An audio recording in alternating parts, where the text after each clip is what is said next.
Project Prado has reached the Outback and is pretty well Outback kitted. We don't have power yet. There's a couple other things that aren't done either. Radio comms, we're using a handheld. What else? We don't have driving lights yet. We've done a lot of night driving as well. So the lights are actually pretty good, but Chris definitely needs an upgrade on the Prado. That is coming when we do all the electric. You can see we got the very light fiberglass AUTOHOME on top. One of Chris's favorite additions to this vehicle. And it's on that quick release system that I told you guys about. Now, we'll go to the studio later so you can see how that works, because we don't really want to take it out here. What else we're going to cover? We're going to cover the new paneling, the wheels, the tires, the suspension, and of course the frontal protection, which got used last week. Hit-a-roo, snorkel, and unfortunately due to COVID couldn't get the side steps, but we'll get to all that right now.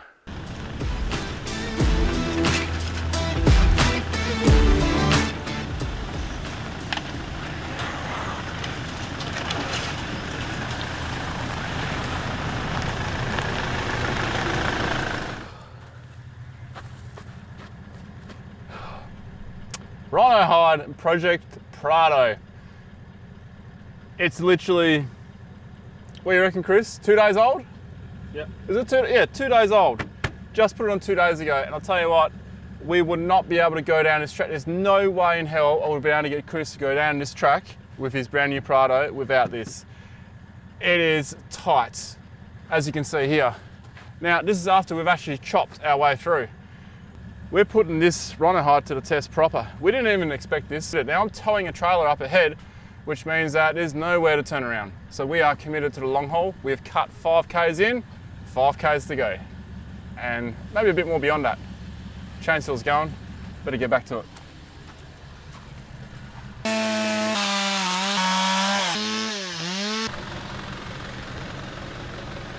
Well, it's a week later. And man, that was a scratchy track, I'm telling you. That was super scratchy. 10 kilometers plus we had to cut. Here's one of the panels for the Prado. Just pre-taking it off so you can see what is behind it. This is how it's attached. So people think that these are drilled into the body, but they're not. These are just 3M tapes. Now the 3M tape is high and low temperature resistant, so they do stay on. This is the second set I've been involved with testing. Once these are fitted to your vehicle, they're actually quite easy to line up again. What we're going to do is get one in, generally the top one, and the rest just fall into place.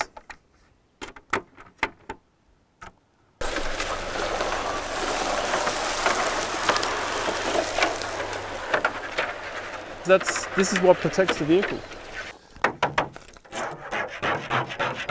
So you wouldn't want to do that to your normal painted vehicle.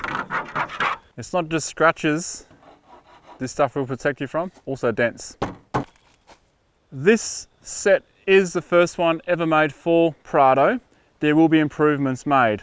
So these locations where some of these are, from the testing that we've done at high speed and off-road, they are being corrected. Well, they've already been corrected actually, because it's been a week since we gave Rhino Hide the feedback, and they'll have these available for Prado in the near future. So if you are interested in them, there's a link down below.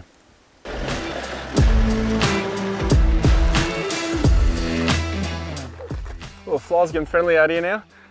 Tyres and wheels. Okay, this is going to look very familiar if you've followed Project Luxy. It's the exact same combo. In fact, these are the exact tyres that were on my Hilux. So I've passed them on to Chris. So he's got the 31.5 265/70 R17. They're on a P-Core rim. Exact same rims that are on the Hilux as well. So it's kind of like we got like a very similar looking fleet of vehicles. It looks wicked. Now, these tyres. Chris has opted to stay with a 265, which ends up being a 31.5, because he does a lot of stuff around town as well. This vehicle, as we spoke about in episode 1, it needs to be suitable for on-road, around town, and the outback. It's going to have a good mix of everything. And fuel-wise, he's still getting, even with the rooftop on, 11 litres, or 11.5 per 100, even less than that actually. What was it, 10.5? 10.9 I was getting, yeah. 10.9. Let's round it up to 11. 11 litres per 100 with all this gear on the vehicle still. That's such a good fuel economy. I'm sitting much higher with the same engine and everything because I've gone to 33. So big benefit to stay with a 31.5 inch tyre. To finish off the wheels and the tyres, the spare wheel, which is obviously the same size as the other ones, we've put a rubbish bag on it. Pretty handy. So handy that half the rubbish that's in there is probably mine. It's always good when your mate has a bin bag. Roads travelled have been pretty damn dusty.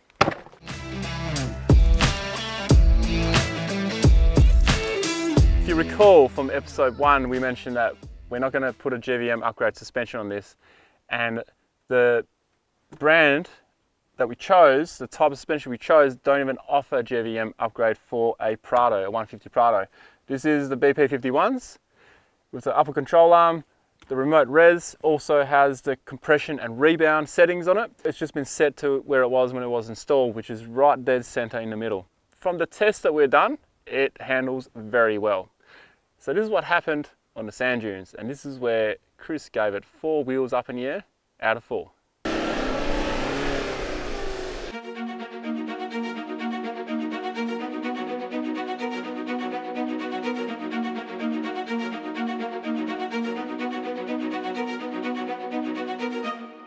Sand driving. Yep, that was fun. Out of the dunes. You had a lot of fun. You had too much fun. It was good. I think you had too much fun. Just had the suspension put on, was keen to give it a go. It was like 15, 20 runs. I think you did 15 of them. I probably did 5. Yeah. Something like that. I was a bit reluctant to hit it as hard as you did, but eventually I did. It was a gradual thing, so I don't think we were just carving up the dunes or whatever. This was actually a test, and now you know how far you can take your vehicle. Yeah, definitely. I think that's what I was keen to do, just seeing how capable it was. Yeah. I had tried this suspension quite a few years ago on an FJ Cruiser, and was just so amazed how dune buggy-like it was. So, you know, we gave it a shot. It was so in control, especially in the cab. I felt really in control. You definitely put the stretch and tuck to the limit. I was impressed with how it handled. Really impressed. Yeah. Just when you think it's spongy, it just picks it back up again. Definitely different than stock suspension. It feels much different. Yeah, just takes it. It's good. Yeah, there's a bit of an off cam a bit. Up we go.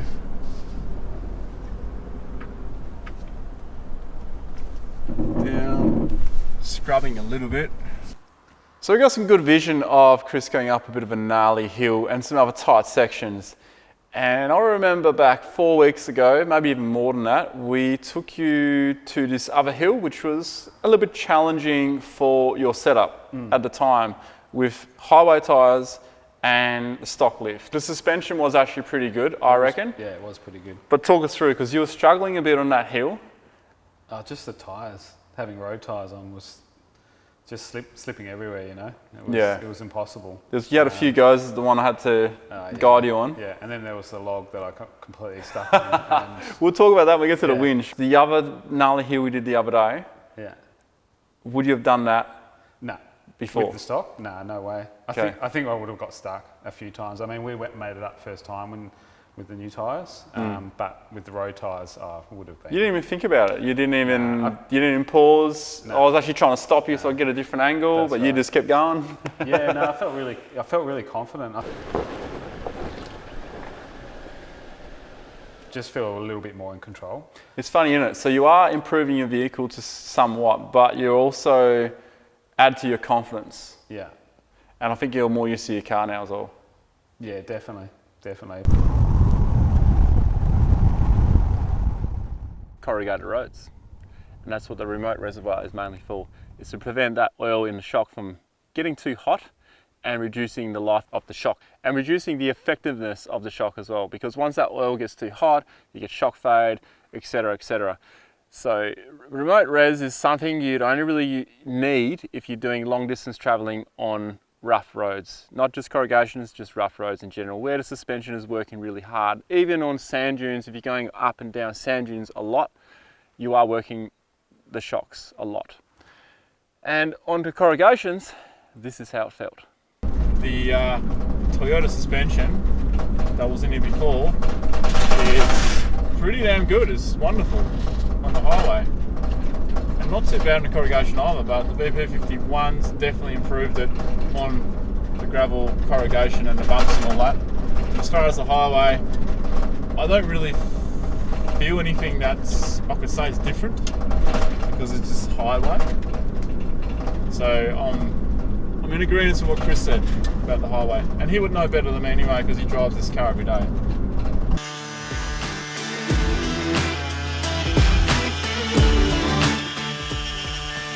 So the snorkel, I mean, a lot of people probably think I just put it on there for the look or for dust reasons or whatever else, but there has been, the main reason, well, there's one situation in particular, but a lot of situations where you guys have crossed water crossings and you had to go a long way around or something. Yeah, or on one occasion I actually, you remember the guy said, Yeah. stick to the right, stick to the right. Well, I didn't really mean he thought stick to the Right. and sunk right over the, water went straight over the bonnet, and I Yeah. was like, oh, that's pushing Yeah. it. That caught all of us by surprise. That was a You were deep outside hole. the car filming, and then you were talking to the guy, so we didn't actually get to tell you how deep it was. Yeah, that was freaky. So, that's a situation. I want to be able to go where you guys go. Yeah. Because sometimes that road going around can sometimes be a long road.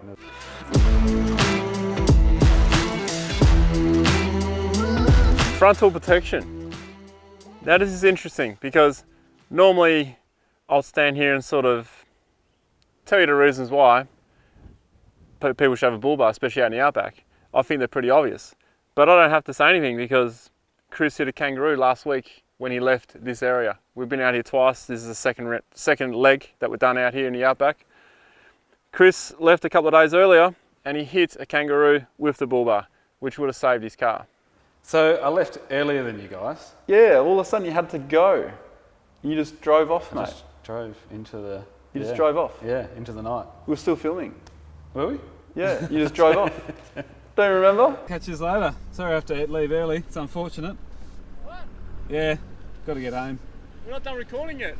Hey! The real reason is I'm sick of hearing about the 79s and Hiluxes and calling this a shopping trolley. Bloody hell. I'm out of here. Yee-woo! So I did leave early and just on dusk hit a male. He's fairly big actually. Hit the bull bar and luckily went under the tyre. It's funny because I actually lifted the car a bit and actually skidded. I was doing about 110. So did the auto collision kick in at all? No, it didn't. It didn't actually. Interesting. Yeah. I actually saw him coming. It was just that, when it almost goes slow motion. Yeah. Yeah, but so I killed him instantly, thank God. I went back and moved. He was right in the dead centre of the road. The vehicles were trying to avoid it, so I went back and dragged him off the road. But good deed for the day. Well, after the bad deed of the day. Yeah, but no, it's horrible to do that.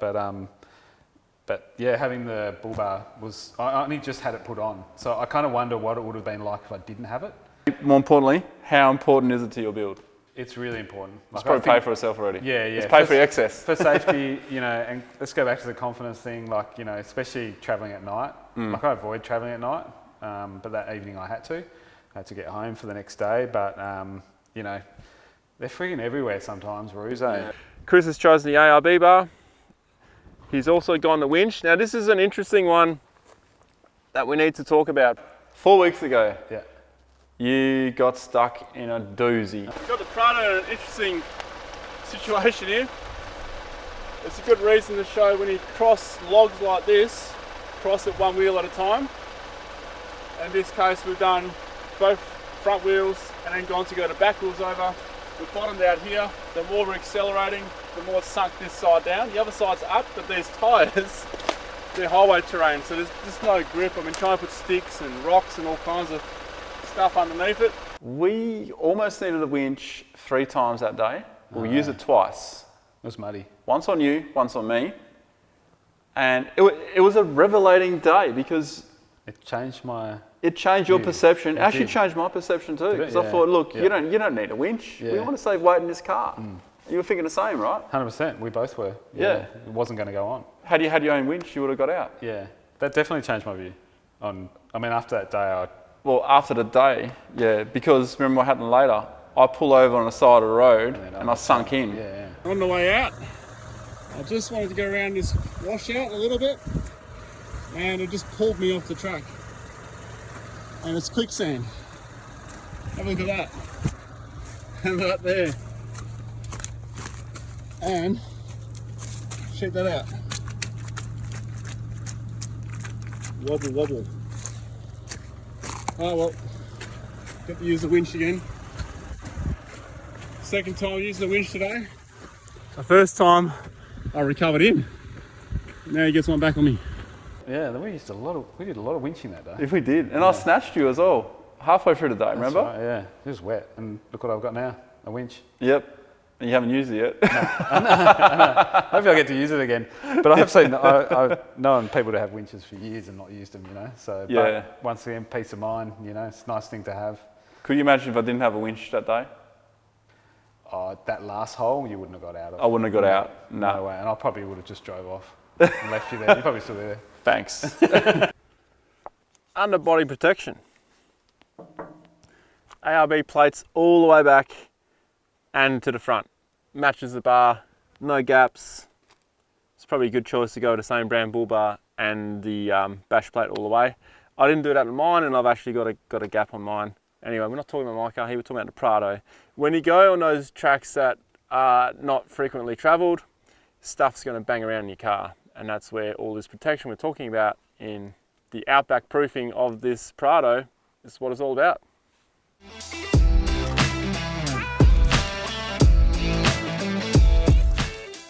The rooftop tent and the roof rack. Let's talk about that. We kept babbling on about this for ages, so we're just going to get to the key points. Yeah, here. that's cool. Yeah. So first of all, why you chose this? Because there's history. Yeah. The Hilux. I've had one of these before on my Hilux. I had it for a couple of years. Bought it second hand. It was about 8 years old, and it was still in really good condition. So the fact that it lasted Except that long. for the previous owner had a cat that pissed in it. Yeah, well, they didn't tell me that. It didn't have that on the Gumtree listing. It didn't have, by the way, the cat's pissed on it, which took me about 2 years to get rid of the smell. So, yeah. Probably wouldn't have bought it if I'd known a cat pissed on it. Yeah, but then you wouldn't be with this one today. No, that's right. Yeah, yeah. So I really like the AUTOHOMEs. I think they're really well built tent. And probably the biggest thing for me was I really like the fabric. It's a breathable fabric, a bit like Gore-Tex, I suppose. So I haven't seen any moisture inside of it at all. Waking up in the morning, you know, like a tent sometimes. Sure. You can get a lot of moisture. So how many nights you spent in this one? About 12 nights. That's right, 12. Yeah. And the weight, because we can actually lift this, the two of us. 59 kilos. And that's pretty damn light, guys. Yeah. I mean, look, lifting 60, around up to 60, lifting 60 above your head, like two people, it's a bit of an awkward thing, but compare that to most other, like an aluminium tent, no way. You need 3 or 4 people. Yeah, I would say they're pretty permanent, those sort of tents, while this one with the quick release. Yeah. Yeah, it's good. I'll take it off and on. You can actually get a lighter one, 49 kilos. Yeah, the carbon fibre. Yeah. Very expensive. Yes, very expensive. Yeah, but if you got the money, yeah. Size, people want to know the size, I'd say. Yeah, this is 130 wide by 210 long. So it overhangs the roof rack by, is it 10 mil each side? Yeah. Something like that. Something like that. Not a lot. Yeah. It looks really good on the Prado, Yeah. I reckon. That's why I went with the less wide. And the thing is, had Chris gone for a wider version, he's putting an awning on one side, it would mean that you'd have to offset the tent one way and the awning the other way, and it would just look a bit weird. Yeah, it looks great on the Prado. I'm stoked with how it looks. Yeah. I have yet to sleep in this with my wife. Sleeping on my own, great, but yeah, we'll see. I'll report back on that 130. All right, let's get this bad boy on top of the vehicle, which is the other cool thing that I mainly wanted to talk about, and that is the quick release, because this doesn't fit in your carport when it's on your car. No. So you can take it off here really quick, providing you've got someone there with you. This is what allows Chris to actually park his vehicle in his garage, because the vehicle can't fit with the rooftop on. How many full drivers out there, I'll put my hand up as well, can say they can't fit the car in their garage? A lot of us, especially the ones that are rooftop. So this allows Chris to be able to park his car inside. Now, we have put it as low as we can. As you can see, you can put it on top of the runners or underneath the runners. And we put it underneath and it gives it like 5 mil gap, and that's why we got this foam here, which Chris will get some better foam for it. Because it's fiberglass, it flexes a bit. So you definitely need some kind of edging foam to stop it from chafing onto the roof rack. But yeah, that's what allows Chris to do that for these. That was the main reason why I wanted the quick release. Otherwise, Yeah. I couldn't have had one. But much. there is that pulley system. Yeah, that's. Are you going to do that here? I'm going to try and see if I can hook something up. I think it's all right for you and me, and if you've got an extra person to put this off and on. But for someone that's on your own or shorter than us, yeah, with a lifted vehicle, it would be impossible. Because the first time we put this on, there was no lift in your car. No, that's right. And then the second time I held you, it was like, oh man, this is... Oh, this will be interesting. All right, we're going to do that right now. There you go. That took, I don't know how long that took actually. It'll be on the screen exactly minutes. Now we're going to take it off again. Okay, let's do it. It's not that bad really. No, that's fun. It's a lot better than spending hours disconnecting it like you have to normally.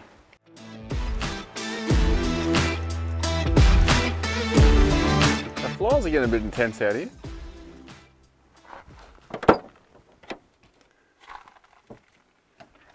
What's next for the Prado? Well, there's some storage issues here which are being sorted. Everything is ready right now at Quick Pitch Australia for the back here. There's going to be something here and it's going to be something, honestly, next level. Something next level, something I've never seen before myself. It's going to be here and it's going to bamboozle a lot of people. I cannot wait to show you guys. But not only that, we also got that rear seat coming out on the second row. There's a single one that's coming out and it's going to be the whole power hub and box, everything built right there. And then everything will be organized for Chris with all his camera gear because there is just stuff everywhere. And I don't know what it is with Chris, but he likes keeping tags on things. Surprised his shirts don't have tags on them and your hat, Chris. It actually does. It does? It does too. That's what's happening next, guys. Stay tuned for episode 3. See you then.